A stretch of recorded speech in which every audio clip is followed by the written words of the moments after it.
Hi, this is Dr. Jerica Kirkley. My pronouns are she, her, and hers. I'm a trans woman, a physician, and the Chief Medical Officer and co-founder of Plume. So this injection video will walk you through all of the supplies, the steps, and the safety measures necessary to give yourself an injection. But before we get into those details, let's just take a step back and recognize that it can be a little daunting to have to give yourself an injection. Even myself as a physician, somebody who's injected many other people, and myself many times, I still feel it a little bit every time I'm about to go to give myself that injection once a week. But let's also recognize it can be a really exciting time, right? An opportunity to really take control of your gender affirmation journey, to be an active participant in the process. And of course, we at Plume, your care team, are always available for you. Just get a hold of us in our secure app. So before we get started, let's all take a big, deep breath together. So we're going to close our eyes and breathe in through our nose and out through our mouth.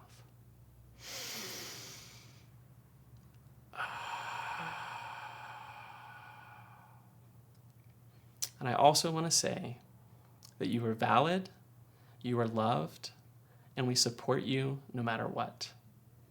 You can do this.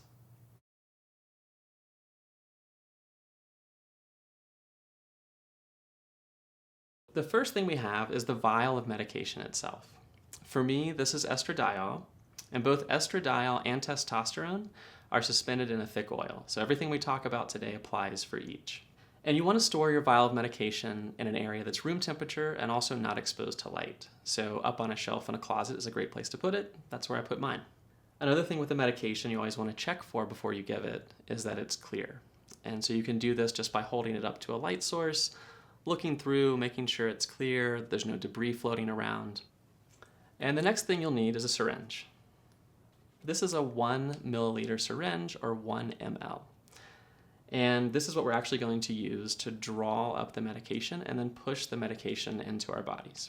And it's what attaches to the needles. I do recommend a 1 milliliter syringe because it's a lot easier to see the individual 0.1 milliliter markings, and especially if you're injecting lower doses. A lot of pharmacies carry sometimes only a 3 milliliter syringe, and so if you can ask them to order a 1 milliliter syringe, that always works a little bit better. So I just want to bring your attention to two types of syringes that are out there. One is called the Luer lock syringe, and the other one is the Luer slip syringe. So the Luer lock syringe actually has these little threads on it where the needle locks into place. And so that prevents the needle from moving once it's connected to the syringe. The Luer slip syringe just has a smooth end to it, and the needle slides into place. In our case, we do recommend a Luer lock syringe. This way you can firmly lock the needle in place, make sure that it's not going to move during the process of drawing up or injecting. So you want to make sure that when you go to the pharmacy to pick up your syringes that it is a Luer lock syringe. The next thing we have are our needles. And so this first needle I have is what we call our draw-up needle. And so this is an 18 gauge needle. Now, the smaller the number, the larger and wider the needle is. And I do recommend an 18 gauge needle because it draws up the medication a lot quicker. You can probably use anywhere from an 18 gauge to a 22 gauge, but I do like to use an 18 gauge needle. And so the next thing that we'll have is our actual injection needle. So this is what we use to deliver the medication into our bodies. For subcutaneous, I recommend a 25 gauge 5/8" needle. You'll notice that number is higher, which means that this is a much skinnier and shorter needle, which makes it a little bit more comfortable. Next thing we have is just your basic run-of-the-mill cotton pad, or you can use a cotton ball as well. Just something to have nearby to put on the leg as soon as you take the needle out.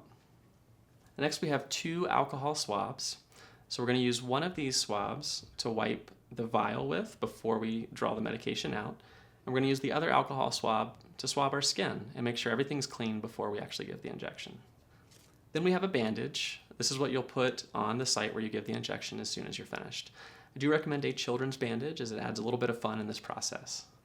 Then we also have our sharps container. And so this is really where we're going to put our needles as soon as we're done. You do want to find something that has rigid sides and that can be closed to keep it safe from anybody else. This is a medical grade sharps box. You can find these online for probably $5 to $10.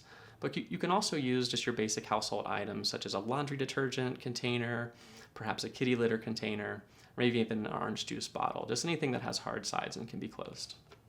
And last, we have a towel, and this is really just to drape under you, maybe if you're sitting on a couch or to put on the floor, in case there's a small amount of bleeding during the injection.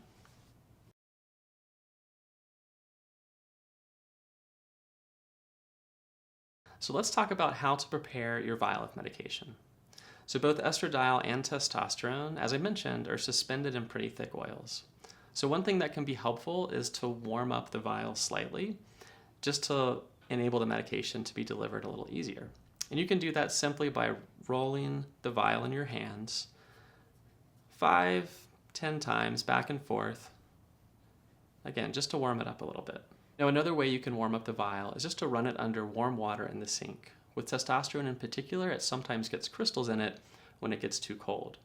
Just make sure to not ever put it in boiling water. So the next thing we're going to do is take the cap off of your medication vial and swab it with alcohol. So you can see on mine, because I've used it before, it doesn't currently have a plastic cap on it, but if you were just starting to use it, it would. And you can simply take your thumb and pop off that plastic cap. You can see underneath, you'll see the vial itself and also a rubber stopper, and that's exactly how it should look. Tear open our alcohol swab just like that, and you're just going to hold the vial gently, put your alcohol swab on top, and rub it for about 10 seconds, getting all that bacteria and dirt off. And now your vial is ready to be injected. So the next thing we're going to do is prepare our syringe with the medication. So you'll see we have our 1 ml syringe and our 18 gauge draw-up needle. So the first thing we'll do is remove the syringe from the packaging. And there's this already open just a little bit here when you get it, and you're just gonna pull that back. Now we always wanna make sure we're keeping the end of it where the needle goes clean or sterile. So we'll pull this out and keeping that end away from us. Now you're going to take your draw needle. It's also has this little tab here, just like the syringe. And we're going to peel that back just so we expose the hub of the needle. And so now we're going to take our syringe and just put it onto the hub and twist and lock it into place, just like that. So the next thing we're going to do is remove the plastic from the cap of the needle. We'll grab the cap down towards the base of the needle, twist it one more time firmly, just to make sure that it's locked into place. The next thing we're going to do is prep our syringe before we actually insert it into the vial of medication. So to do that, you're simply going to pull back on the plunger. And for my injection, I'm going to give 0.2 mLs. And I always recommend to pull back a little bit more than what you're actually going to inject. So in this case, we'll pull it back to about 0.5 mLs. So now we're ready to draw up our medication. So we'll remove the cap.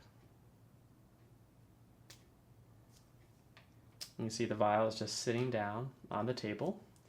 And we'll hold the syringe just like we're holding a dart. And hold the vial, and we'll put it right through the rubber stopper. And now we're going to turn this whole thing upside down.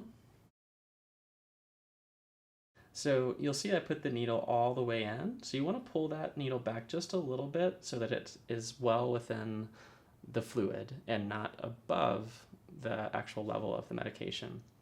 So now we're going to pressurize the vial so that it makes it easier for the medication to come out.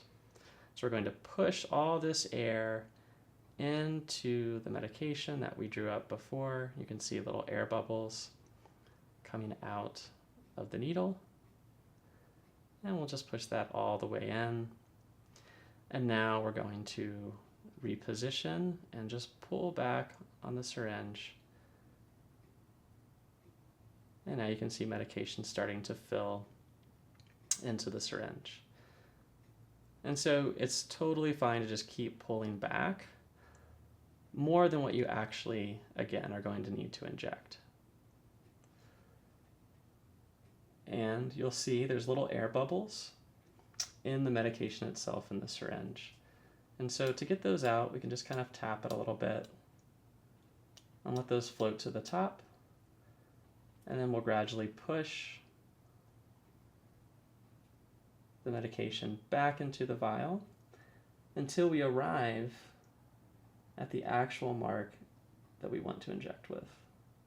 And again, we can see those air bubbles just moving up. I'll give it another flick just to make sure they're right at the top. And I'm drawing up to 0.2, so I'm going to move the stopper until it gets right to 0.2. And now we're ready to remove our needle from the vial. So we'll flip it back over onto the table, and we'll pull this out of the rubber stopper. And the next part is we're going to recap this needle. So you just have the cap in front of you. Remove your hand so it's clear of the needle, and slide the needle right into the cap. We'll flip it up like this, and now we can press it firmly in place. And we'll remove this needle by grabbing down at the base of the needle and twisting the opposite direction that we did to attach it, and drop it into the sharps box. And now the last thing before we inject is just to put our injection needle on. So we'll peel this back just to the hub of the needle, put our syringe, and we're going to twist it. And we'll pull the plastic covering off and just grab near the base of the needle and twist one more time to make sure it's locked in place. And now we're ready to actually give the injection.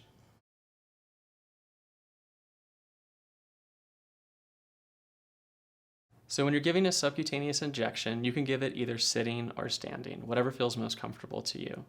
So for subcutaneous, we're going to use the lower abdomen area because there's a nice layer of fat that we can grab. So the spot you're looking for is about an inch over from your belly button and then about an inch down. And it's really just this kind of layer of fat right here in the lower belly area. And so with your non-dominant hand, this is my left hand in this case, you're going to take a pinch of that skin. And when you insert the needle, you'll go at a 45-degree angle. So to get ready to give the injection, we can mark where we're going to put our needle. And just do that by taking the cap of the needle, or you can use a retracted pen, and push it into the skin. Let it go, and now we have a nice target where we'll know exactly where to put the needle. So we showed you how to find the area to give a subcutaneous injection in the belly. You can also give it in the leg. And so really it's just anywhere on the upper thigh that you can find a nice pinch of skin. Okay, and so same process as the belly. We're just going to use our non-dominant hand, take a pinch, and we'll inject that needle at a 45-degree angle, just like the belly.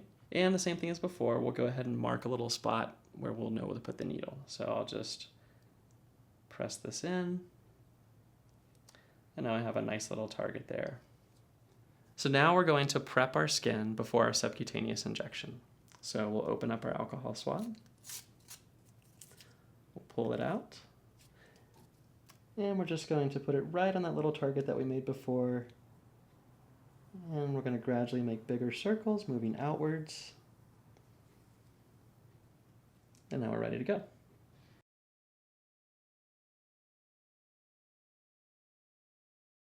And so now we're ready to give our subcutaneous injection.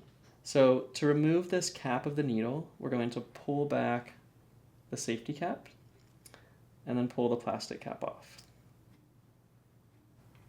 Set that down. We're going to go ahead and take our pinch of skin right where we made the target before, and we'll move the needle close to the skin, again, right at about a 45-degree angle, and then we're going to insert that needle in one smooth, easy motion. And now we'll reposition our hand, and now we'll plunge in the medication. And it's normal to feel some resistance because this is a really small needle. And now we'll remove the needle. Sometimes you have a little bleeding, sometimes not. And we're all done. So if you need to, you can dab a little bit with your cotton swab. And we'll put our bandage on. And there we go. All right. So now that we've finished our injection, you'll want to recap your needle and then put it in the sharps box. So to do that with this safety cap, we want to put it on the table or a hard surface, press down so you hear the click, and then you can twist the needle off at the base from the syringe. Now we can drop it in our sharps box. So once your sharps container is full, you want to make sure you properly dispose of it. To find out the proper guidelines, you can go to safeneedledisposal.org. The next time you give your injection, you want to rotate your injection site. If you're injecting in your abdomen, you can rotate from side to side, or you can inject in your abdomen 1 week and then in your thigh the other week.